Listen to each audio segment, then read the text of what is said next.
أعوذ بالله من الشيطان الرجيم. بسم الله الرحمن الرحيم.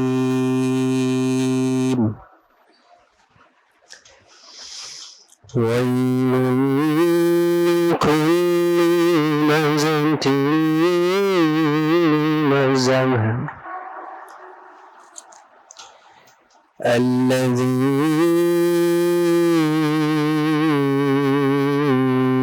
جمع مالا وعدده يحسب أن ماله أخلده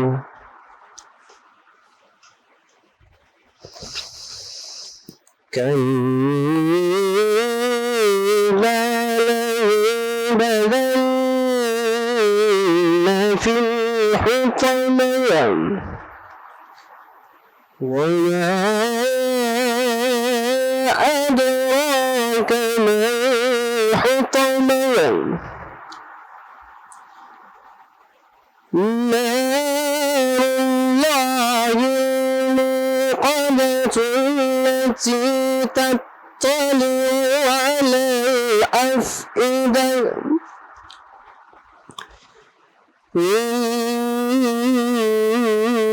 إنها عليهم مؤصدة في عمل ممددة. شروع اللہ کے نام سے جو بڑا مہربان نہایت رحم کرنے والا ہے. تباہی اور بربادی ہے ہر طعنہ زن اور چغل خور کے لیے جس نے مال کو جمع کیا اور خوب اس کا حساب رکھا. اس کا خیال تھا کہ مال اسے ہمیشہ باقی رکھے گا، ہرگز نہیں، اسے یقیناً حطامہ میں ڈال دیا جائے گا. اور تم کیا جانو کہ حطامہ کیا شے ہے؟ یہ اللہ کی بڑکائی ہوئی آگ ہے جو دنوں تک چڑھ جائے گی. وہ آگ ان کے اوپر گھیر دی جائے گی لمبے لمبے ستونوں کے ساتھ. صدق اللہ العلی العظیم. اعوذ باللہ من الشیطان الرجیم. بسم اللہ الرحمن الرحیم. تمام تر تعریفیں اس خدائے بزرگ و برتر کے لیے زیبا ہیں کہ جو قہار بھی ہے، جبار بھی ہے، ستار بھی ہے، رحمان بھی ہے، رحیم بھی ہے اور رب ذوالجلال بھی ہے. اور کیا خوب ہم بیان کی جائے اس عظیم شان کی کہ جس کے قبضہ قدرت میں چرند بھی ہیں، یہ پرند بھی ہیں، یہ انسان بھی ہیں، یہ حیوان بھی ہیں اور یہ تمام جہانوں کے یہ تمام نظام بھی ہیں. وہ رب ہے کہ جو اس کی تعریف کرتا ہے وہ خود لائق تعریف رہ جاتا ہے. درود لہ محدود محبوب رب الودود راحت العاشقین مراد المشتاقین حضرت محمد مصطفیٰ صلی اللہ علیہ وآلہ وسلم کی آل پاک پر، آپ کے جانثار انصار پر اور آپ کے اصحاب پر درود پڑھیں. محمد و آل محمد پر اللہم صلی علی محمد و آل محمد. عزیز محترم، گزشتہ سالوں کی طرح اس سال بھی الحمدللہ خوش جماعت کی جانب سے یہ رمضان مبارک 10 پروگرام کا انعقاد کیا گیا ہے جو کہ یکم رمضان مبارک سے شب عید الفطر تک آپ تمام حضرات کی خدمت میں پیش کیا جاتا ہے. عزیز محترم، درس پروگرام کا آغاز سب سے کچھ لمحات قبل تلاوت قرآن مجید سے ہو چکا ہے. تلاوت قرآن مجید کی سعادت قاری ارتضیٰ صاحب حاصل کر رہے تھے اور سب لوگ قرآن کی آیتوں سے لطف اندوز بھی ہو رہے تھے، مستفید بھی ہو رہے تھے. عزیز محترم، میں آپ کا بھائی، آپ کا میزبان، آپ کا خادم علی قاسم آپ تمام حضرات کی خدمت میں آج کے دن پھر سے حاضر ہوا ہوں. جتنی برادران، میرے بزرگان، میری مائیں، میری بہنیں اس وقت مجھے براہ راست دیکھ رہے ہیں دیگر چینل سے، آپ تمام حضرات کی خدمت میں السلام علیکم ورحمۃ اللہ عرض کرتا ہوں. اور اسی کے ساتھ آپ تمام حضرات کو اس درس پروگرام میں خوش آمدید بھی کہتا ہوں. عزیز محترم، آج کا ہمارا جو عنوان ہے وہ گزشتہ 2 دنوں سے جو عنوان چلتا ہوا آ رہا ہے، یعنی کہ اہل بیت کی نظر میں ایک مثالی خاندانی نظام، جس سے حجت الاسلام المسلمین مولانا شیخ ہانی رضا پچھلے 2 دنوں سے ہماری رہنمائی فرما رہے ہیں. انشاءاللہ آج کے دن بھی ہم نے ان کو زحمت دی ہے. انشاءاللہ آگا آپ کی اس عنوان پہ بہتر انداز میں اور بہت ہی منفرد انداز میں رہنمائی فرمائیں گے. آج کا چونکہ آج کا آخری دن ہے اس عنوان کے ریگارڈنگ، اور اس عنوان کا حصہ اول 11 رمضان کو بیان کیا گیا تھا، حصہ دوم 12 رمضان کو بیان کیا گیا تھا، حصہ سوم انشاءاللہ آج مولانا بیان کریں گے اور انشاءاللہ آپ لوگ رہنمائی بھی حاصل فرمائیں گے. عزیز محترم، خاندانی اقتدار کا تحفظ ہی معاشروں کو یقیناً زندگی میں اتار اور چڑھاؤ میں مدد کرتا ہے. خاندان کیا ہے، رشتوں کی اہمیت کیا ہے، رشتوں کا احترام کس طرح سے کرنا ہے، یہ کس طرح سے سمیٹ کر چلنا ہے ایک خاندانی نظام کو کہ ہم خود بھی اندر سے مطمئن رہیں کہ ہم اہل بیت کی نظر میں، اہل بیت کہ جو اہل بیت نے جو راستہ دکھایا ہے ہمیں، ہم اس پہ چل رہے ہیں، اس پہ گامزن ہیں، اور ہمارا الحمدللہ خاندان جو ہے وہ ایک مثالی ایک خاندان کے طور پہ مانا جاتا ہے۔ تو بس میں بغیر کسی تاخیر کے ملتمس میں خود بھی، آپ خود بھی چاہیں گے، میں خود بھی چاہوں گا کہ میں ہم سب تمام حضرات علماء کرام سے ہی منفرد انداز میں رہنمائی حاصل فرمائیں، بغیر کسی تاخیر کے ملتمس ہوں جد الاسلام مولانا شیخ ہانی رضا سے کہ وہ آئے اور ہماری سنمان پہ رہنمائی فرمائیں برائے تاجیل ظہور امام زمن بلند ترین صلوات اللہم صلی علی محمد و آل محمد۔ اعوذ باللہ من الشیطان الرجیم، بسم اللہ الرحمن الرحیم، اللہم صلی علی محمد و آل محمد وعجل فرجہم۔ ہم اس تیسرے اور آخری سیشن میں، جس کا موضوع اہل بیتی خاندان یعنی ایک آئیڈیل فیملی سسٹم، اہل البیت علیہم السلام کے نزدیک وہ کیا سسٹم ہے جس کو ہم اہل بیتی خاندان بھی کہہ سکتے ہیں۔ اس موضوع کے اندر ہم دیکھیں جو سب سے بنیادی ترین ایلیمنٹ جو اگر فراہم نہ ہو تو یہ فیملی سسٹم کبھی بھی تشکیل نہیں پا سکتا، اور اگر تشکیل پا بھی جائے، اگر یہ فیملی سسٹم ایجاد ہو بھی جائے تو اس کے اندر زیادہ دوام نہیں ہوگا، یہ زیادہ دیر تک باقی نہیں رہے گا، اور اگر باقی رہ بھی جائے صرف اس کا ظاہری پہلو باقی رہے گا، اندر سے خالی ہوگا، اندر سے صرف نفرتیں ہوں گی، بدبینیاں ہوں گی، غم اور حزن ہوگا، اس کے علاوہ کچھ بھی نہیں ہوگا۔ اگر ہم ویسٹرن سوسائٹیز کے اندر دیکھیں تو ویسٹرن سوسائٹیز کے اندر، حتیٰ ہماری دیسی سوسائٹیز کے اندر بھی یہ مسائل پائے جاتے ہیں۔ وہ یہ ہے کہ جس کو علماء فرماتے ہیں طلاق عاطفی، یعنی زن و شوہر، مرد اور زن یعنی شوہر اور بیوی، یہ ایک دوسرے کے ساتھ ایک چھت کے نیچے رہتے ہیں، زندگی گزارتے ہیں۔ مثلا یہ خاتون جو ہے شوہر کے لیے ناشتہ بناتی ہے، اور وہ آفس جاتا ہے اور پھر واپس آتا ہے، بچوں کو پارک بھی لے جاتے ہیں، لیکن ان دی اینڈ یہ میاں اور بیوی ایموشنل طلاق کا شکار ہے۔ ایموشنل طلاق، جس کو طلاق عاطفی کہتے ہیں اردو اور فارسی کے اندر، یعنی اصلاً ایک دوسرے سے راضی نہیں ہے، ان کا دل چاہتا ہے کہ ایک دوسرے سے جدا ہو جائیں لیکن مجبوری میں جدا نہیں ہوتے۔ اب یہ کیوں وجود میں آتا ہے؟ یہ مسائل کیوں طلاق عاطفی کے شکار ہو جاتے ہیں ہمارے کپلز، ہسبینڈ اینڈ وائفز؟ کیوں یہ مسائل پیش آتے ہیں؟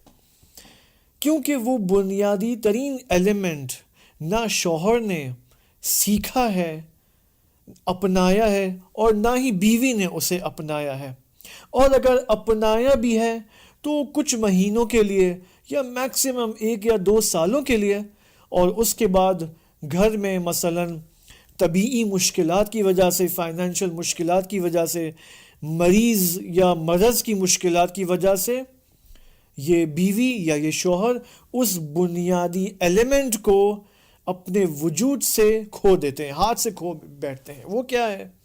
وہ بنیادی ایلیمنٹ محبت ہے، محبت، لو ان دا فیملی۔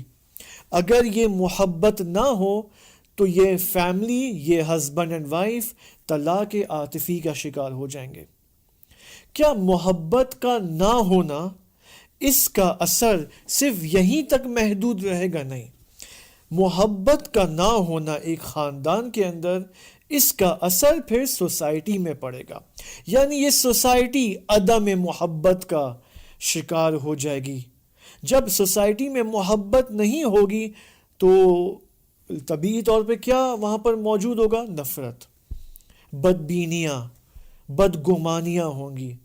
اب جب سوسائٹی میں یہ محبت کا ایلیمنٹ نہ ہو اور دوسری طرف سے نفرت اور بدبینیاں ہوں تو پھر نتیجہ کیا ہوگا؟ سوسائٹی میں کرپشن، ایک دوسرے پر اعتماد نہیں کرنا، پتہ نہیں میں اس کے ساتھ بزنس کروں گا، کیا پتہ وہ مجھے دھوکہ دے، کیا پتہ یہ ہو جائے وہ ہو جائے، ہر قسم کی، یہ تو میں نے صرف بزنس کی مثال دی، ورنہ ہر قسم کی بدبینیاں۔ رشتہ دار آپس میں اعتماد نہیں کریں گے، ایک دوسرے کے گھر جائیں گے تو ایک عجیب ٹیڑھی نگاہ سے ایک دوسرے کو دیکھیں گے، گھر کے ماحول کو دیکھیں گے. یہ سب ہو رہا ہے اس وقت ہماری سوسائٹی میں. آپ کو خود معلوم ہے، آپ خود اگر میں اس وقت یہ آپ کے سامنے انٹرنیٹ کے بجائے حضوری سیشن ہوتا، آمنے سامنے ہوتے، آپ خود اس بات کا اعتراف کرتے کہ ایسا ہو رہا ہے ہماری سوسائٹی میں.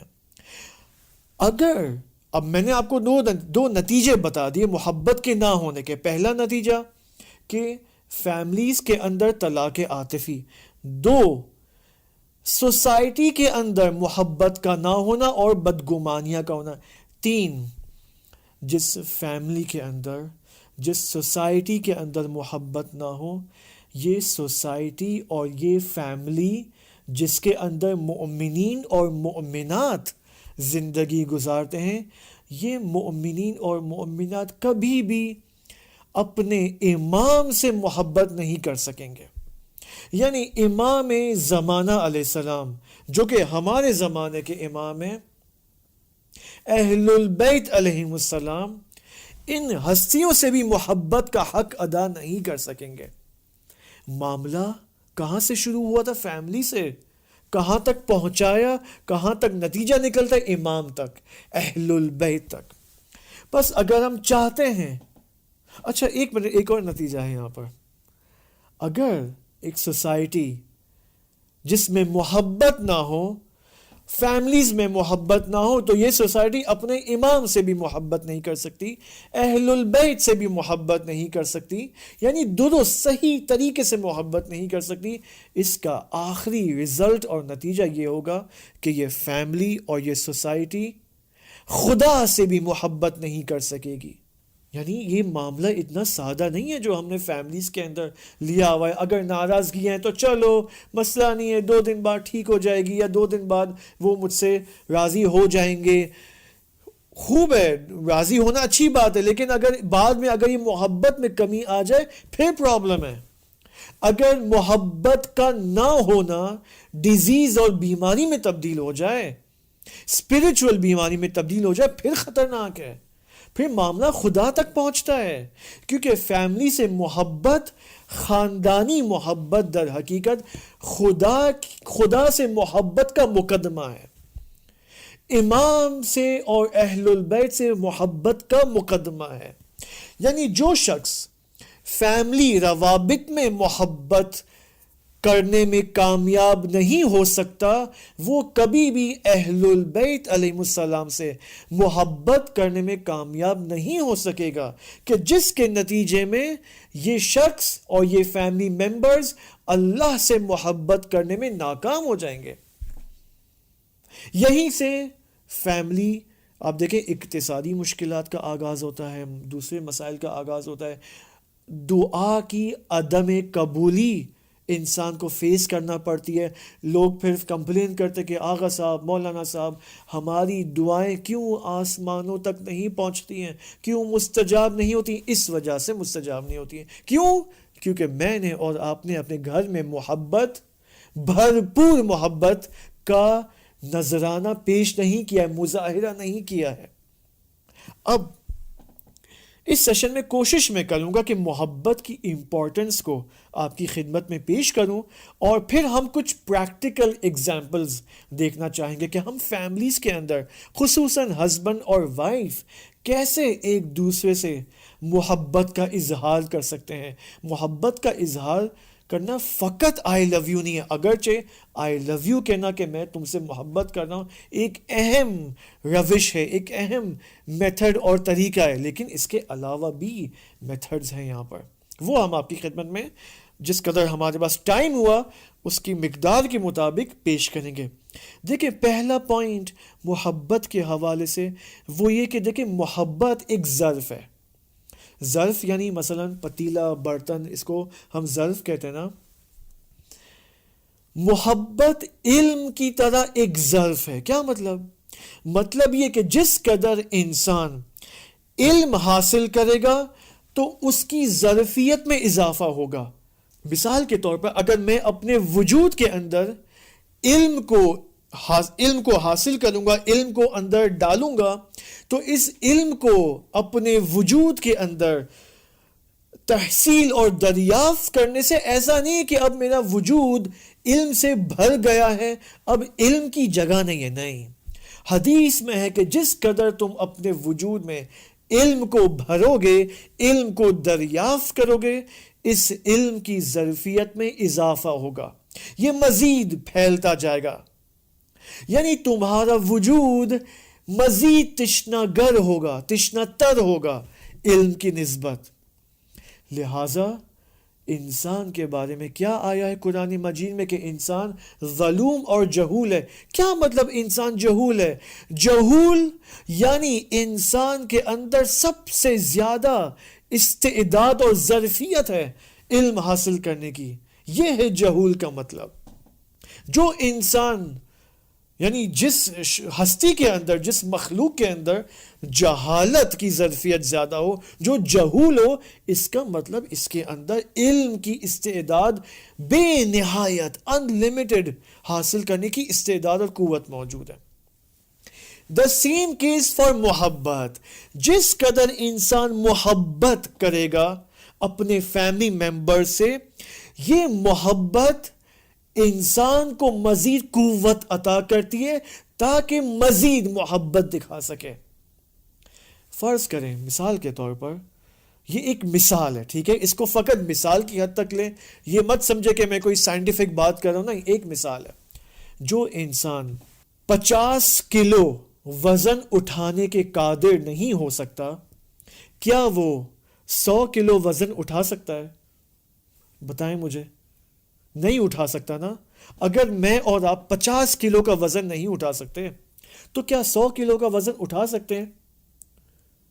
ہم تو یہ بھی دعویٰ نہیں کر سکتے کہ میں تو 200 کلو کا وزن اٹھا سکتا ہوں. نہیں، پاسبل نہیں ہے. خوب، اگر میں 50 کلو کا وزن اٹھانے پر قادر ہو جاؤں تو کیا میں 100 کلو کا وزن اٹھا سکتا ہوں؟ ہاں، یہ میں کہہ سکتا ہوں کہ یس، میرے پاس پاور آ چکی ہے. چونکہ میں اب 50 کلو کا وزن اٹھانے میں کامیاب ہو گیا ہوں، اب میں اگر مزید پریکٹس کروں تو 100 کلو بھی اٹھا سکتا ہوں. لیکن اگر میں 50 کلو کی میری پریکٹس نہیں ہے تو میں 100 کلو کا وزن کیا اٹھاؤں گا؟ میں پاسبل نہیں ہے.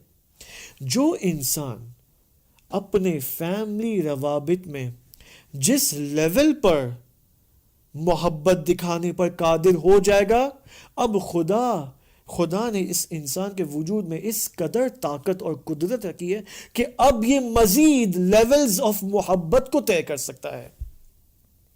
اس وجہ سے میں نے کہا تھا شروع میں کہ جو انسان فیملی کے اندر محبت دکھانے میں اور محبت کا اظہار کرنے میں کامیاب ہو جائے، یہ اب محبت کا نیکسٹ لیول طے کر سکتا ہے. محبت کا نیکسٹ لیول کیا ہے؟ امام سے محبت، اہل البیت سے محبت.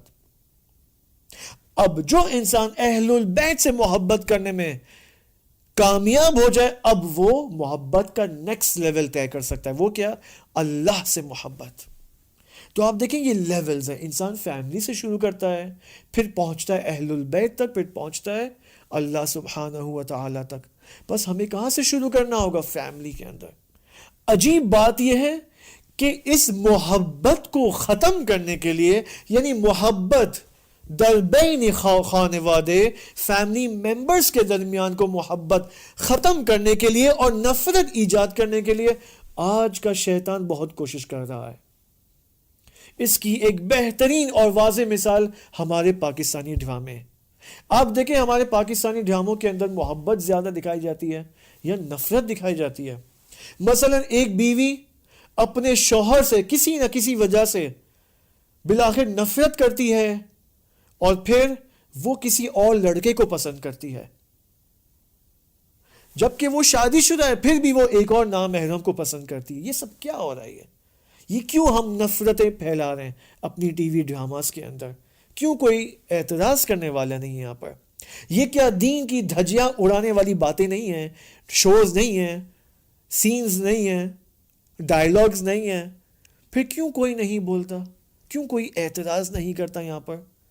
خدا نہ خواستہ ان ڈراموں کا اثر اگر یہ ہو جائے، فرض کریں خدا نہ خواستہ پورا پاکستان اس کا فیملی سسٹم ٹوٹ جائے، جتنی بھی فیملیز ہیں سب میں طلاقیں ہو جائیں، پھر خاندان نہیں بچے گا، پھر نسلیں نہیں ایجاد ہوں گی.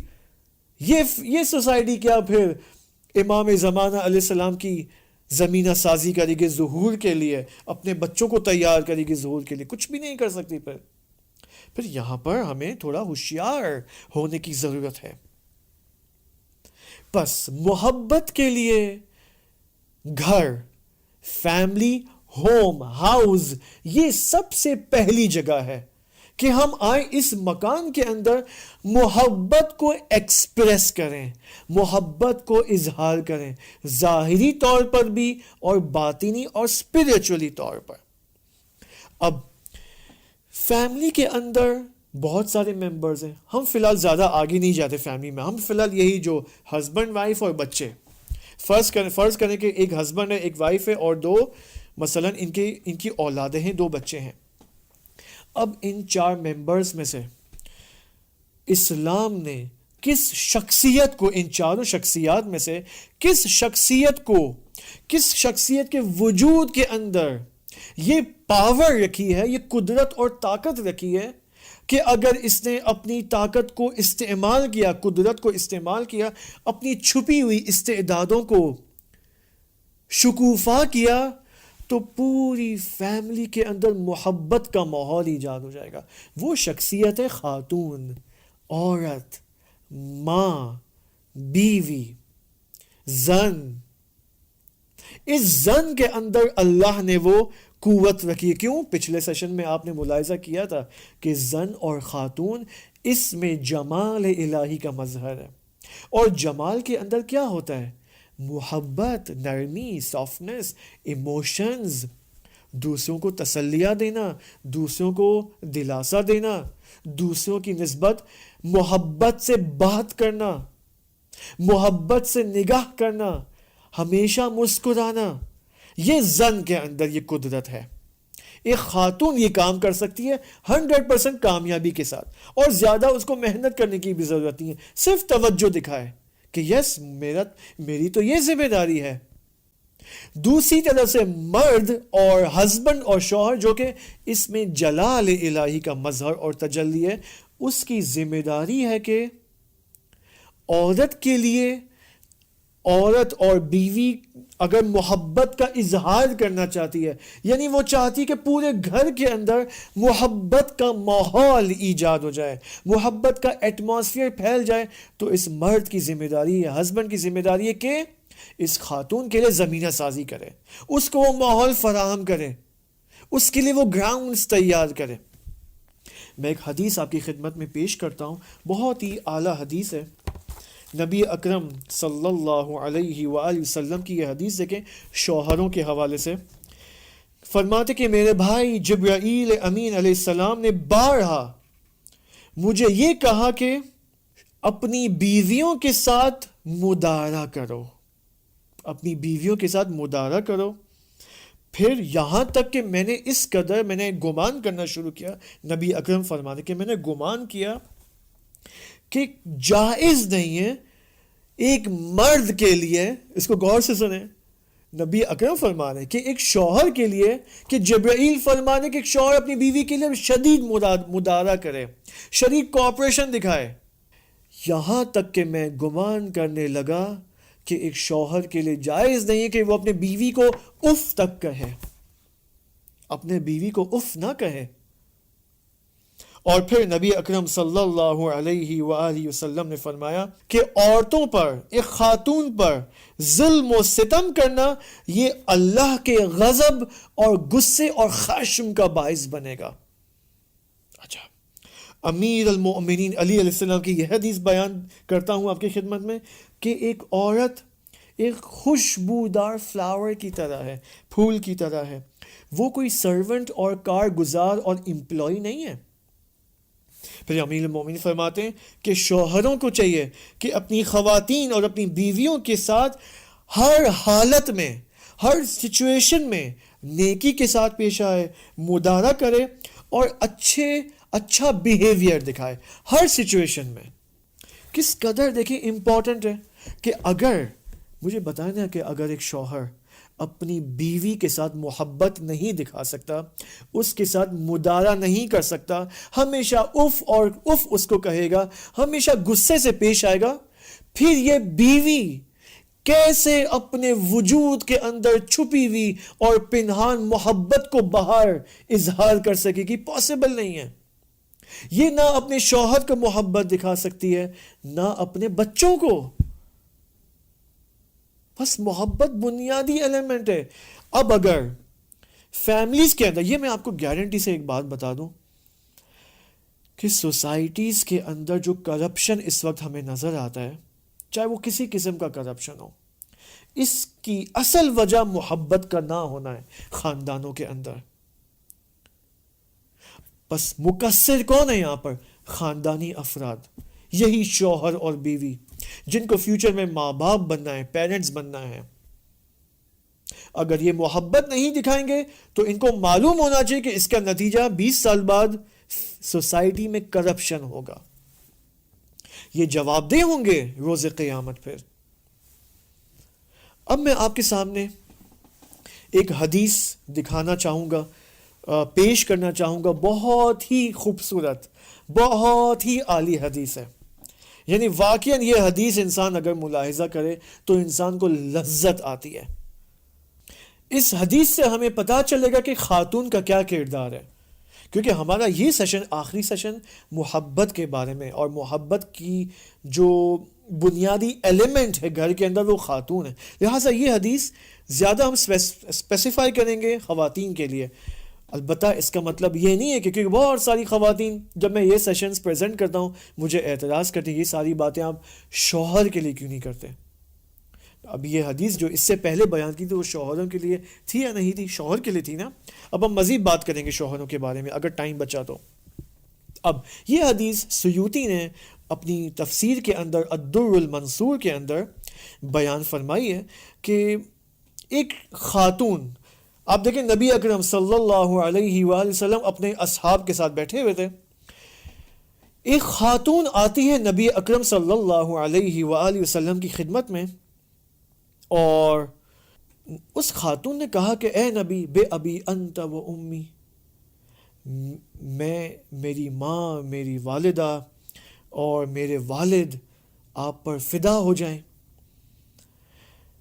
پھر یہ کہتی ہیں کہ میں آئی ہوں تمام زنان کی نمائندگی میں، تمام خواتین کی نمائندگی میں آئی ہوں، اور آپ سے ایک سوال کرنا چاہتی ہوں، کیونکہ یہ سوال تمام خواتین کا سوال ہے.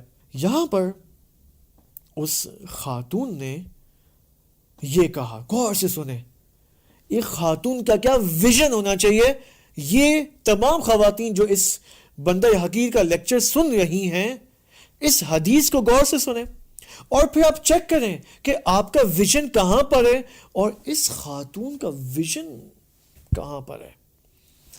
یہ خاتون فرماتی ہے کہ ہم عورتیں گھروں میں ہوتی ہیں، ہمیشہ ہم اپنے گھروں کے اندر مثلا ہمیشہ اپنے شوہروں کی خدمت میں لگی رہتی ہیں. ہم اپنے شوہروں کی اولاد کا ہمیشہ خیال رکھتی ہیں.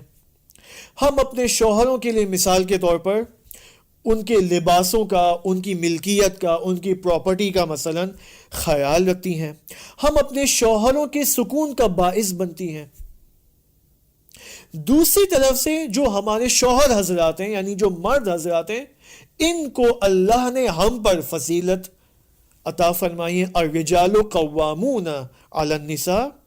یہ جو مرد حضرات ہیں یہ مثلا حج پہ چلے جاتے ہیں، عمرہ کے لیے چلے جاتے ہیں، یہ نماز جمعہ میں جاتے ہیں، نماز جماعت میں جاتے ہیں، مریضوں کی عیادت کے لیے جاتے ہیں، اور مثلا ایک کے بعد ایک حج کرتے ہیں، ہر سال حج پہ جاتے ہیں. اور سب سے بڑھ کر یہ خاتون کہہ رہی ہو کہ یہ خاتون کا ڈائلاگ ہے، اس کو غور سے سنیں. پھر یہ کہتی ہیں کہ یہ جو مرد، آپ کے جو مرد حضرات ہیں، سب سے بڑھ کر ان کو جو فضیلت حاصل ہے وہ جہاد فی سبیل اللہ ہے. یہ تو جہاد پہ جا سکتے ہیں، اور جہاد سب سے بڑی فضیلت ہے جو اللہ نے بیان کی قرآن کے اندر. اچھا، یہ لسٹ بیان کی. اس کے بعد اس خاتون نے کہا کہ اے نبی، ہم عورتوں کے لیے کیا، ہمارے لیے کیا فضیلت ہے؟ ہم تو جہاد پہ نہیں جا سکتے، جنگی میدان میں شرکت نہیں کر سکتے. ہم تو ہمیشہ جہاد کی لائن کے ہمیشہ پیچھے ہوتے ہیں. ہم تو ہمیشہ گھروں میں خدمت کرتے ہیں. ہمارے لیے تو کوئی جہاد کی فضیلت نہیں رکھی آپ نے. اب جہاد فی سبیل اللہ جس کے اندر قرب اللہ کا مقام ایک مجاہد کو نصیب ہوتا ہے، ہم بھی تو قرب اللہ چاہتے ہیں، ہم پھر کہاں جائیں؟ آپ نے تو ہمارے لیے جہاد فی سبیل اللہ کا میدان بند کیا ہوا ہے. یہ جب کلام اس خاتون کا نبی اکرم صلی اللہ علیہ وآلہ وسلم نے سنا، فلتفت النبی صلی اللہ علیہ وآلہ وسلم الی اصحابہ، نبی اکرم نے اپنا رخ، اپنا مبارک چہرہ اصحاب کی طرف موڑا اور فیس ٹو فیس اپنے اصحاب کو کہا کہ کیا تم نے ابھی تک کسی کو دیکھا ہے کہ اس زیبائی اور اس خوبصورتی کے ساتھ دین کے بارے میں سوال کرے؟ اس کے بعد نبی اکرم صلی اللہ علیہ وآلہ وسلم نے اس خاتون کو جواب دیا اور کہا کہ اے خاتون، وَعَلَمِي، اور تم جان لو اے خاتون، ان حسن تبعل احداکن لزوجہا، کہ تمہارے لیے اللہ نے خوبصورت اور خوب شوہرداری اور خانے داری کے اندر وہ تمام فضیلتیں رکھ دی ہیں جو مرد حضرات کو اللہ نے مختلف کاموں میں اور از جملہ جہاد فی سبیل اللہ میں رکھ دی ہیں ان کے لیے. یعنی ایک مرد جو کہ مختلف نماز جماعت میں جاتا ہے، نماز جمعہ میں جاتا ہے، شرکت کرتا ہے، جہاد فی سبیل اللہ کرتا ہے، تشییع جنازے میں جاتا ہے، مریضوں کی عیادت کے لیے جاتا ہے، یہ جتنی بھی فضیلتیں اللہ نے ان مردوں کے لیے رکھی ہیں، تمہارے لیے یہ ساری فضیلتیں اللہ سبحانہ و تعالیٰ نے حسن التبعل میں رکھ دی ہیں، بہترین شوہرداری میں رکھ دی ہیں. جب اس خاتون نے نبی اکرم صلی اللہ علیہ وآلہ وسلم کہ اس کلام کو سنا، اس بشارت کو سنا، فَأَدْبَرَتِ الْمَرْأَةِ، یہ خاتون اس حال میں واپس لوٹی کہ وہ تکبیر اللہ اکبر لا الہ الا اللہ کے ساتھ خوشی سے واپس لوٹی اپنے گھر. یعنی اب اس خاتون کو بشارت مل گئی کہ ہمیں بھی جہاد فی سبیل اللہ کا ثواب ملے گا، وہ ثواب جو ان مردوں کو جہاد فی سبیل اللہ میں، مریضوں کی عیادت میں، نماز جمعہ اور جماعات کے اندر شرکت کرنے سے حاصل ہوتا ہے، یہ سارے ثواب اور اجر اور قرب اللہ کی منزلیں ایک جگہ ہمارے لیے اللہ نے رکھ دی ہیں. وہ کون سی جگہ ہے؟ حسن التبعل، بہترین شوہرداری. To become a good wife for your شوہر، for your husband. اس کے اندر قرب الہی ہے.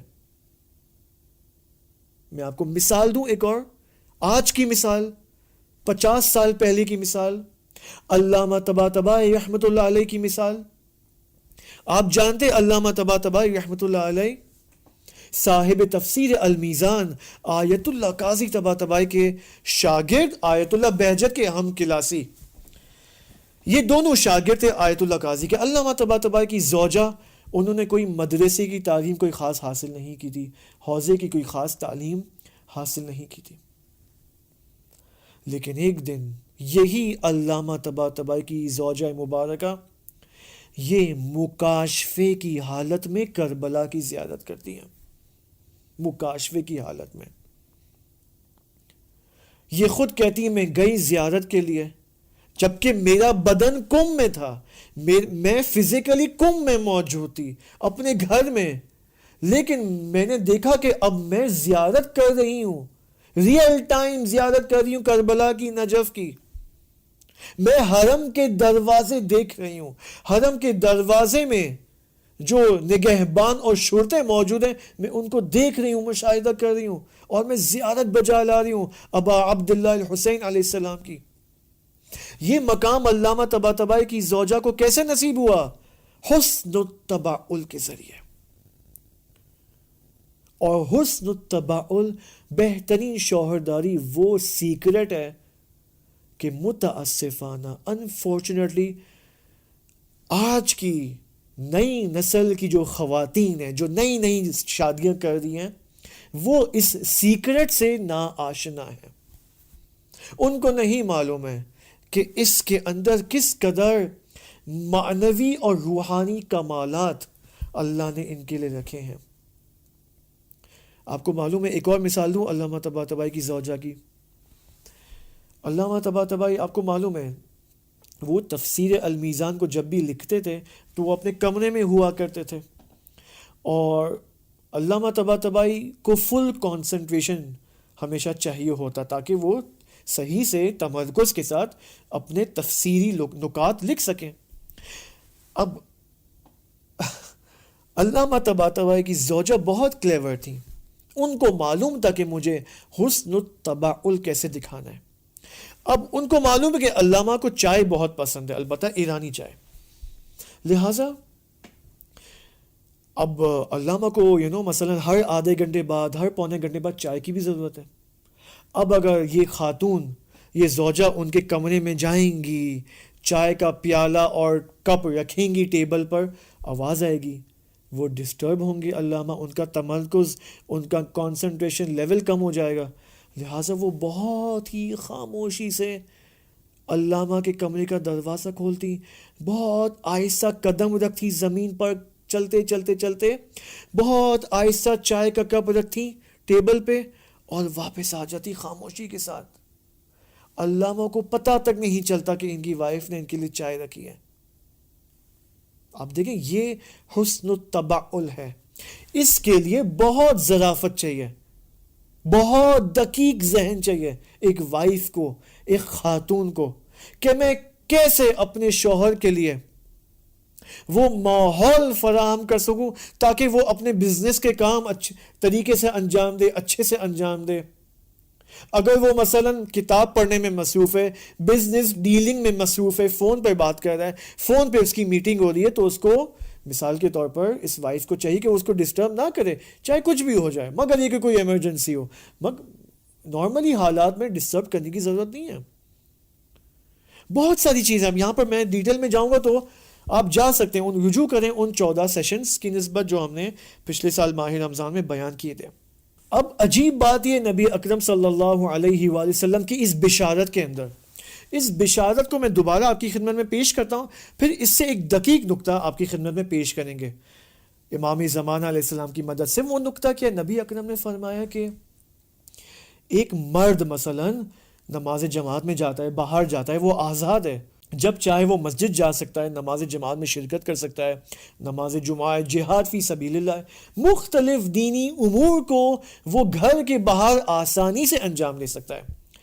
اب یہ تمام فضیلتیں اللہ نے ایک خاتون کے لیے ایک ہی چیز کے اندر رکھ دی. وہ کیا؟ بہترین شوہرداری، حسن التباعل.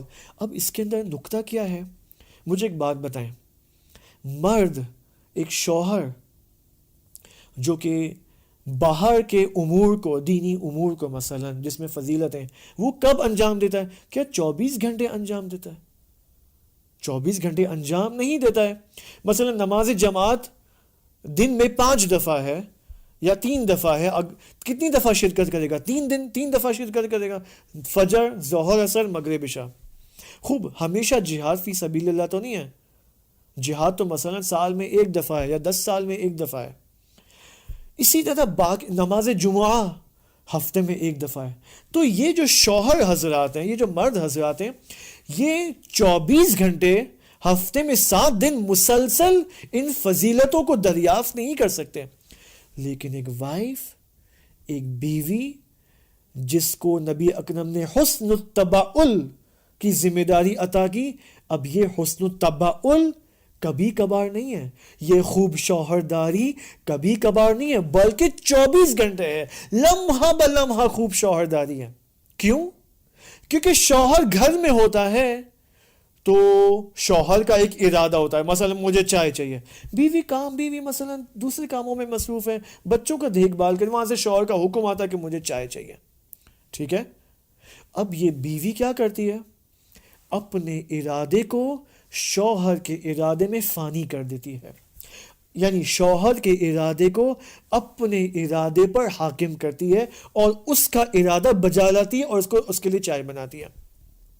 پھر مثلا شوہر سو رہا ہے, مجھے کوئی ڈسٹرب نہ کرے, بچوں کو خاموش کر کے رکھو مثلا. اب یہ بیوی پھر کیا کر رہی ہے؟ اب اگر بچوں کو کھیلنا ہے, فائٹنگ کھیلنی ہے, کرکٹ کھیلنا ہے گھر کے اندر, فٹ بال کھیلنا ہے گھر کے اندر, شور شرابہ کرنا ہے, اب اس وائف کا کیا کام ہے؟ دوبارہ اپنے شوہر کے ارادے کو اپنے ارادے پر حاکم کرنا, یعنی اپنے ارادے کو شوہر کے ارادے پر فانی کرنا اور بچوں کو خیال رکھنا کہ وہ چیخیں نہ, وہ شور شرابہ نہ کریں, تاکہ یہ سکون سے آدھا گھنٹہ سو سکے اور پھر یہ رزق حلال کے لیے واپس باہر جائے. پھر مثلا یعنی 24 گھنٹے ایک بیوی اپنے ارادے کو قربان کر رہی ہے شوہر کے ارادے کے لیے, شوہر کے ارادے پر. یعنی بیوی لمحہ جہاد میں مشغول ہے. اس وجہ سے نبی اکرم صلی اللہ علیہ وآلہ وسلم نے کیا فرمایا کہ جہاد المرأتی حسن التبعل, ایک عورت کا جہاد بہترین شوہرداری ہے. بس آپ مجھے بتائیں, یہ خواتین, یہ بیویاں, یہ مائیں 24 گھنٹے جہاد میں ہے یا نہیں ہے؟ پورا ہفتہ جہاد میں ہے یا نہیں ہے؟ پورا مہینہ, پورا سال, پوری زندگی جہاد میں ہے. بس کس کی فضیلت زیادہ ہوئی, شوہر کی یا بیوی کی؟ اس اعتبار سے دیکھا جائے تو عورتوں کی فضیلت زیادہ ہے مردوں کے اوپر. دیکھیں یہ اسلام کی نگاہ ہے خواتین کی نسبت, جس کو ویسٹرن معاشروں نے خراب کر کے پیش کیا ہے. وہاں سے ویسٹرن سوسائٹیز کیا کہتی ہیں, شبہات ہمارے معاشرے میں ایجاد کرتے ہیں کہ مثلا ہمارے ملکوں میں, ہمارے مسلمان کے گھروں میں بیویوں کے حقوق کو پائمال کیا جاتا ہے, بیویوں کو مثلا گھروں میں بند کر کے رکھا, قید و بند کر کے رکھا جاتا ہے. کس نے کہا بھائی؟ آپ کو معلوم نہیں بیوی جہاد میں مشغول ہے. اب یہاں پر ایک بات کہتا چلوں میں, خوب ایک بیوی کام کرنا چاہتی ہے, جاب کرنا چاہتی ہے, پڑھائی کرنا چاہتی ہے, بزنس کرنا چاہتی, نہیں کرے, اسلام نے اجازت دی ہے. لیکن کس چیز کو قربان کر کے؟ اگر ایک بیوی یہ کہے مجھے بچے نہیں چاہیے, مجھے 10 سال تک شادی کروں گی لیکن 10 سال تک بچے نہیں چاہیے کیونکہ مجھے اپنا بزنس کو پروان چڑھانا ہے, بزنس کو مثلا ملینئر بننا ہے مجھے, اور یہ کرنا ہے, وہ کرنا ہے, دنیا فتح کرنی ہے مجھے, نہیں, یہ ممنوع, یہ اسلام نے منع کیا ہے. اسلام نے ماں نہ بننے سے منع کیا. اسلام نے کہا تمہیں ماں بننا ضروری ہے, ماں بنو گی تو تم اپنی بھی تربیت کر سکتی ہو, بچوں کی بھی تربیت کر سکتی ہو, شوہر کی بھی تربیت کر سکتی ہو, اور گھر کو کمال الہی تک پہنچا سکتی ہو. ماں بننے کے ذریعے ایک خاتون اپنے گھر کو اہل البیت اور خدا سے کنیکٹ اور ارتباط ایجاد کر سکتی, برقرار کر سکتی ہے. اب مجھے ایک بات بتائیں, اب اگر ایک خاتون 24 گھنٹے پورا سال, پوری زندگی جہاد میں مشغول ہے, بہترین شوہرداری, بہترین خانے داری, house keeping, house wife, looking after children, okay, مجھے ایک بات بتائیں, یہ آیا محبت کے بغیر ہو سکتا ہے؟ نہیں ہو سکتا. محبت کے بغیر نہیں ہو سکتا. اگر محبت نہ ہو تو یہ گھر ٹوٹ جائے گا, یہ گھر طلاق عاطفی کا شکار ہو جائے گا. اور اگر محبت کے بغیر یہ کام نہ ہو سکے تو پھر اس خاتون کے لیے جہاد کی فضیلت شمار نہیں ہوگی. اگر یہ خاتون یہ سوچتی ہے کہ میں ڈانٹ ڈپٹ کے مثلا اپنے بچوں کا خیال رکھتی ہوں تو یہ اس کے لیے جہاد نہیں ہے. جہاد اس وقت شمار ہوگا جب محبت کے ساتھ ہو. اسی وجہ سے امیر المؤمنین علی علیہ السلام نے فرمایا کہ المرأۃ ریحانۃ ولیست بقہرمانہ, ایک عورت ریحانہ کے پھول کی مانند ہے, بلکہ نہ کہ مانند ہے, یعنی ایک عورت واقعاً ریحانہ کے پھول, ریحانہ کا پھول ہے, ایک عورت واقعاً پھول ہے, ہیرو نہیں ہے, ونڈر وومن, سپر وومن نہیں ہے کہ ہمیشہ ہاتھ میں ڈنڈا ہو اور اس کو قتل کرنا ہے, اس کو نہیں. یہ عورت کو فلمی ہیرو بننے کی یہاں پر ضرورت نہیں ہے.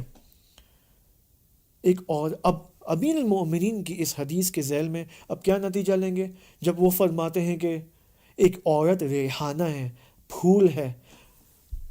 پھول سے محبت کی تجلی ہوتی ہے یا نہیں ہوتی ہے؟ کیا پھول کو دیکھ کے انسان کو غصہ آتا ہے؟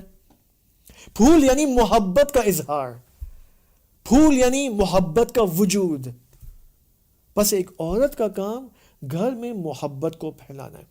اب اس باقی ماندہ ٹائم میں کچھ حدیثیں آپ کی خدمت میں نبی اکرم صلی اللہ علیہ وآلہ وسلم اور دیگر ائمہ ہدیٰ علیہ السلام سے پیش کروں گا.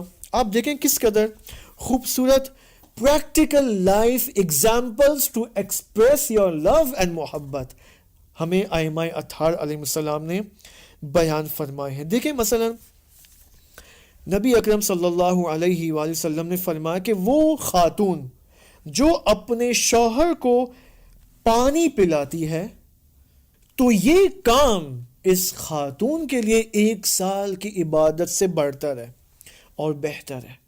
کون سی عبادت سے بہتر ہے؟ وہ عبادت، فرض کریں ایک ایسی خاتون ہے جو پورا سال روزہ رکھتی ہے، راتوں کو نماز تہجد پڑھتی ہے.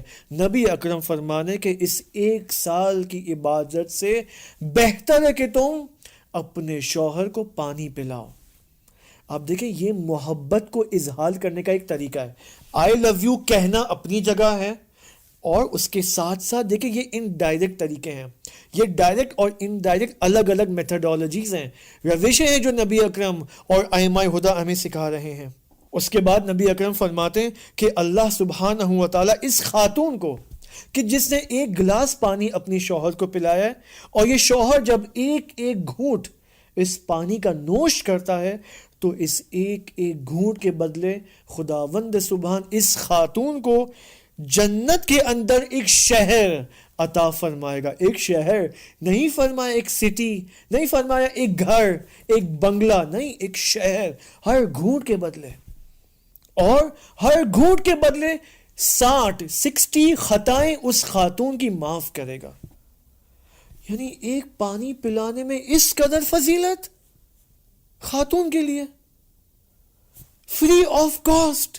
خدا آپ سے اور یعنی خواتین سے پیسے تو نہیں لے رہا اس کام کے لیے، فری آف کاسٹ یہ فضیلتیں عطا فرما رہا ہے. اسی طرح نبی اکرم صلی اللہ علیہ وآلہ وسلم آپ دیکھیں کیا فرماتے ہیں کہ وہ خاتون جو گھر کے اندر کھانا پکاتی ہے کچن کے اندر، تو خداوند اس خاتون اور جہنم کے درمیان 7 خندقوں کو کھودے گا تاکہ یہ خاتون رحمت الہی کے شامل حال ہو جائے. اب یہ حدیث دیکھیں کتنی خوبصورت ہے. اگر ایک خاتون اپنے شوہر کا استقبال کرے، ویلکم کرے، اسے خوش آمد گوئی کہے، ویلکم کہے، تو اس بارے میں آپ دیکھیں نبی اکرم صلی اللہ علیہ وآلہ وسلم کی کیا حدیث ہے. ایک مرد نے، ایک صحابی نے نبی اکرم صلی اللہ علیہ وآلہ وسلم سے کہا کہ اے نبی، میری ایک وائف ہے جو جب بھی میں گھر آتا ہوں وہ میرا استقبال کرتی ہے، اور جب بھی میں گھر سے باہر جاتا ہوں وہ مجھے ایسکورٹ کرتی ہے، وہ مجھے باہر تک آتی ہے چھوڑنے کے لیے، اور جب بھی میں غمگین ہوتا ہوں وہ میری دلداری کرتی ہے، مجھے تسلی دیتی ہے، اور کہتی ہے کہ اے شوہر تو ناراحت نہیں ہو، تو ناراض مت ہو. Why are you disappointed؟ اگر تمہاری ناراضگی رزق اور روزی کی وجہ سے، فائنینشل مسائل کی وجہ سے، تو خدا ہماری کفالت کرنے والا ہے. اور اگر تمہاری ناراضگی اور غمگینی آخرت کی خوف کی وجہ سے ہے تو اس غم کو تو مزید اضافہ ہونا چاہیے. جب نبی اکرم صلی اللہ علیہ وآلہ وسلم نے اس مرد کی یہ باتیں سنی تو فرمایا کہ جاؤ اپنی ہمسر کو، اپنی بیوی کو جنت کی بشارت دو، یعنی میری طرف سے بہشت اور جنت کی بشارت دو، اور اس سے کہو کہ اس کے لیے ہر روز 70 شہیدوں کا ثواب اسے عطا ہوگا اللہ سبحانہ و تعالیٰ کی جانب سے. لہٰذا آپ دیکھیں یہ وہ پریکٹیکل ایگزامپلز ہیں اپنے شوہر کی نسبت محبت دکھانے کا. میں ایک اور حدیث آپ کی خدمت میں پیش کرنا چاہوں گا. بہت ہی خوبصورت موضوعات ہیں یہاں پر. اب یہ حدیث نبی اکرم صلی اللہ علیہ وآلہ وسلم کی، میں آپ یہ ٹیکسٹ اسکرین پر بھی لے کے آتا ہوں. یہ دیکھیں نبی اکرم یہاں پر حضرت ایوب کی زوجہ کے بارے میں کیا فرماتے ہیں. یہ ٹیکسٹ میرے پاس یہاں پر فارسی میں یہ حدیث کا ترجمہ موجود ہے. نبی اکرم صلی اللہ علیہ وآلہ وسلم فرماتے ہیں کہ برزن لازم است کہ در ہر حال در کنار شوہرش بوده. ایک خاتون کے لیے لازم ہے کہ ہر حالت میں، ہر سچویشن میں، ہر لائف ایونٹ میں اپنے شوہر کے ساتھ رہے، کبھی بھی اس کا ساتھ نہ چھوڑے. و در مقابل سختی ها و تنگناها صبور و بردبار باشد. اور شوہر کی سختیوں کے مقابلے میں اور زندگی کی تنگی کے مقابلے میں ہمیشہ صبور اور بردباری کی حالت دکھائے، ہمیشہ پیشنس دکھائے، صبر کے ساتھ اپنے شوہر کے قدم با قدم اس کے ساتھ چلے. ایک اور حدیث میں کہ اپنی شوہر سے شکایت نہ کرے. البتہ نہ ان شوہروں کی بات ہو رہی ہے جو مثلا اپنی خواتین پر سختیاں دکھاتے ہیں، اوکے، ان کی بات نہیں ہو رہی ہے. وہ ابھی آپ کی خدمت میں اس کے متعلق بات ہو چکی ہے. اب یہاں پر نبی اکرم ایک مثال لے کے آتے ہیں کہ مثلا مانند ہمسر ایوب علیہ السلام کہ او 18 سال به ایوب خدمت کرد، کہ ایوب علیہ السلام کی زوجہ مبارکہ نے 18 سال ایوب علیہ السلام کی خدمت کی. او ایوب را در پارچه ای پیچیده و بر شانه هایش قرار داده و جابجا می کرد. زن ایوب نے، حضرت ایوب علیہ السلام کی بیوی نے، وہ حضرت ایوب چونکہ بیمار بھی تھے تو وہ ایوب کو ایک کپڑے میں لپیٹتی اور اپنے کندھے کے اوپر رکھتی اور پھر اپنا سفر شروع کرتی. و بر شانه هایش کرد و جابجا می کرد. یعنی اس قدر خدمت. او با دستش گندم را آسیاب می نمود. وہ خود مثلا آٹے کو اور گندم کو جو ہے وہ اس کا پروسیس انجام دیتی، و نانی اور پھر روٹی بناتی، و تقدیم ایوب می نمود، اور ایوب علیہ السلام کی خدمت میں پیش کر دی. و ایوب نیز در آن حالت حمد الہی را بجای می آورد. اور ایوب علیہ السلام نے اس حالت میں حمد الہی کو بجا فرماتے. آن زن، پھر فرماتے نبی اکرم کہ آن زن تمام این کارها را بخاطر شفقت و احسان و با نیت تقرب به خدا انجام میداد. کہ اس خاتون نے، حضرت ایوب علیہ السلام کی خاتون نے اور بیوی نے ان تمام کاموں کو، ان تمام امور کو اس شفقت کی وجہ سے، اس احسان کی وجہ سے اور خدا کی قربت کو اختیار کرنے کی نیت کی وجہ سے انجام دیا. دیکھیں یہ ایک اہم بات ہے یہاں پر جو نبی اکرم نے اس آخری عبادت میں بیان فرمائی. اللہ کے تقرب کی نیت کی خاطر اس قدر سختیوں کے ساتھ اپنے شوہر کی خدمت کرنا. جس خاتون کے اندر یہ مقدس نیت نہ ہو، یہ پاک انٹینشن اور پیور انٹینشن نہ ہو، یعنی قرب الہی کی خاطر، یہ خاتون زیادہ سکسیسفل نہیں ہو پائے گی اپنے شوہر کی خدمت بجا لانے میں. وہ ہمیشہ کنفیوز رہے گی، وہ بلکہ نہ فقط کنفیوز، وہ ہمیشہ شاکی رہے گی، کمپلین کرتی رہے گی کہ میں کیوں ہمیشہ اپنے گھر کے کام انجام دوں، میں کیوں ہمیشہ کھانا پکاؤں گھر کے اندر، مجھے کبھی تم ریسٹورانٹ سے لا کے کھانا دو. خوب یہ خاتون نہیں دیکھتی کہ شوہر کے پاس فائنانس ہے بھی یا نہیں ہے، پیسے ہے بھی یا نہیں ہے، اور ایسے ہی کمپلین کر رہی ہے کہ مجھے اب میں تھک چکی ہوں. اس کا مطلب اس خاتون کے اندر، ہاں بات صحیح ہے، ویسے بعض خواتین محنت کرتی ہیں، تھک جاتی ہیں، لیکن اس کا مطلب شکایت کرنا نہیں ہے. اس کا مطلب اپنے شوہر کو ضرب زبان لگانا نہیں ہے، سنانا نہیں ہے اپنے شوہر کو کہ تم مجھے مثلا باہر سے کھانا بھی لا کر نہیں دیتے ہو، ہمیشہ ہمیں گھر میں کھانا. نہیں، یہ غلط ہے.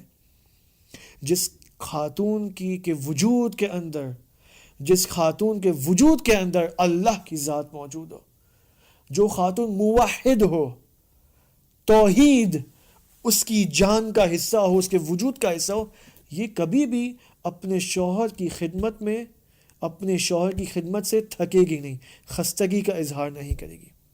ہاں کبھی کبھی اظہار کرنا ٹھیک ہے، کوئی مسئلہ نہیں ہے، لیکن نہ شکایت کے لحن اور لہجے کے اندر۔ اب ان خواتین کے لیے بشارت ہے جو گھر میں ہمیشہ محبت سے پیش آتی ہیں اور گھر کے اندر بہترین شوہرداری انجام دیتی ہیں، شوہر کی خدمت، بچوں کی خدمت، گھر کی خدمت، کبھی بھی تھکتی نہیں ہے، اگر تھکتی بھی ہے تو اظہار شکایت نہیں کرتی ہیں، بلکہ اس میں بھی محبت کا ہی اظہار کرتی ہے کہ الحمدللہ میں تو اگرچہ تھک چکی ہوں لیکن یہ میرا تھکنا اللہ کی راہ میں ہے۔ اوکے، اس طرح اگر کوئی خستگی کا اظہار کرے تو سمجھ میں آتا ہے۔ اب خداوند سبحان یہاں پر نبی اکرم صلی اللہ علیہ وآلہ وسلم ان خواتین کو بشارت دے رہے ہیں جو حسن التبعل کا جہاد بجا لاتی ہیں۔ دیکھیں نبی اکرم کی یہ حدیث، ہر زنی کہ در مقابل خوشی و ناخوشی شوہرش صبر نماید و از شوہر خود اطاعت کند، ہر وہ بیوی، ہر وہ زن جو اپنے شوہر کی خوشی اور ناخوشی میں صبر سے کام لے اور اپنے شوہر کی اطاعت کرے، خداوند او را با همسر حضرت ایوب علیہ السلام محشور خواہد نمود۔ خداوند سبحان اس خاتون کو ہمسر حضرت ایوب علیہ السلام کے ساتھ محشور بجا فرمائے گا۔ اس سے بہتر اور کوئی بشارت انبیاء کی ازواج کے ساتھ محشور ہونا جنت کے اندر، اس سے بہتر کوئی مقام انسان کو حاصل ہو سکتا ہے؟ اور اس سے بھی بڑھ کر اگر کوئی خاتون واقعاً محبت دکھائے تو یقیناً خدا اگر اس کی نیت میں بھی ہو اور اگر اس کی طلب ہو تو اللہ اسے حضرت زہرا سلام اللہ علیہا کی کنیز بنائے گا جنت کے اندر۔ مجھے یاد ہے ابھی 1 مہینہ پہلے ہی ایک شہید کی زوجہ 6 سال کینسر کی بیماری کو تحمل کرنے کے بعد اس دنیا سے ودا ہو گئی، چلی گئی دنیا سے۔ ان کے بہت سارے کلمات موجود ہیں ابھی بھی، ان کی کنورزیشنز، ان کے SMS ابھی بھی موجود ہیں۔ وہ اپنے ایک SMS کے اندر اپنی ایک سہیلی کو، اپنی ایک دوست کو، کہ وہ بھی ایک شہید کے زوجہ تھی، اپنی اس طلب اور خواہش کا اظہار کرتی ہیں، وہ کہ اے کاش بہت سارے افراد، بہت ساری خواتین حضرت زہرا سلام اللہ علیہا کی ہمسایگی کا اظہار کرتے کہ کاش خدا ہمیں حضرت زہرا کا ہمسایہ بنائے، لیکن میں اس سے بڑھ کر دعا کرنا چاہتی ہوں۔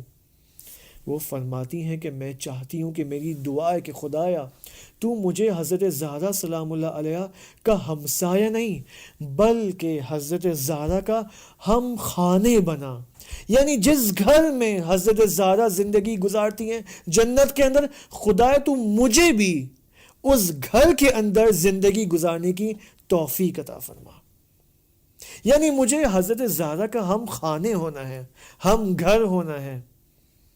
کتنی بڑی طلب ہے، کتنی بڑی آرزو ہے، کس خاتون کے لیے دعا مستجاب ہو سکتی ہے سوائے اس خاتون کے جو گھر میں محبت دکھائے۔ لیکن وہ خاتون جو گھر میں مثلا ہمیشہ شوہر کے سامنے شکایتیں، غصہ، ضرب زبان، غصے سے دیکھنا شوہر کو، غصے سے دیکھنا اپنے بچوں کو، شوہر سے ناراضی ہونا، یہ خاتون حضرت زہرا میں گھر تو کیا یہ تو ہمسایہ بھی شاید نہ بن پائے، کیونکہ حضرت زہرا سلام اللہ علیہ وہ عالی ترین نمونہ ہے محبت کا۔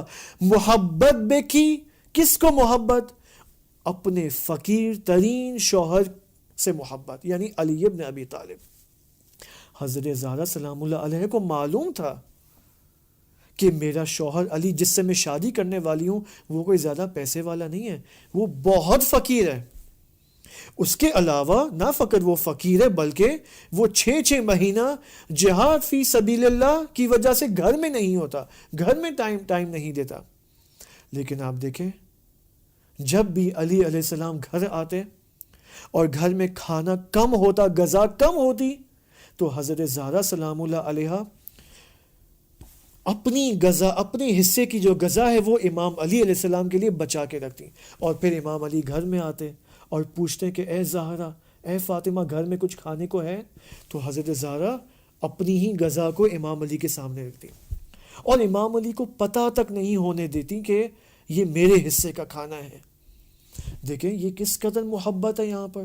خدا انشاءاللہ تمام خواتین کو یہ توفیق عطا فرمائے کہ اپنی نیت کو مقدس کرے، اپنی نیت کو شوہرداری کے لیے اور اسی طرح خانے داری کے لیے مقدس اور پیور اور پاک نیت میں تبدیل کریں.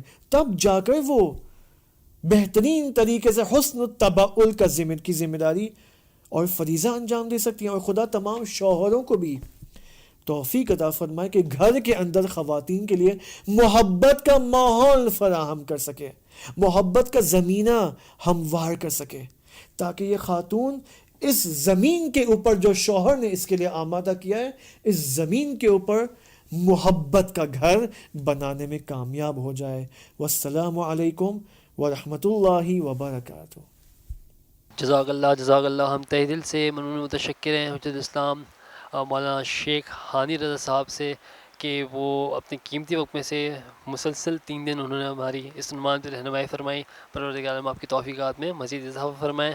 کوئی غم نہ دے آپ کو سوائے غم حسین کے. عزیزان محترم، بہت ہی منفرد انداز میں، بہت ہی اختصار کے ساتھ آقا نے ہماری تینوں دن میں کہیں بھی ایسا محسوس نہیں ہوا کہ بہت زیادہ جو ہے نا بوریت کا سما ہو رہے ہیں، بوریت محسوس ہو رہی ہے، لیکن بہت ہی منفرد انداز میں آقا نے ہماری رہنمائی فرمائی. عزیزان محترم، میں بلا شبہ یہ کہنے میں کوئی شک نہیں ہے کہ اس عنوان کے مطابق اور اس عنوان کو دیکھتے ہوئے اور علماء کرام کو دیکھتے ہوئے بہت ہی اچھا چناؤ کیا گیا تھا، علماء کرام کا بھی اور عنوان کے لحاظ سے بھی.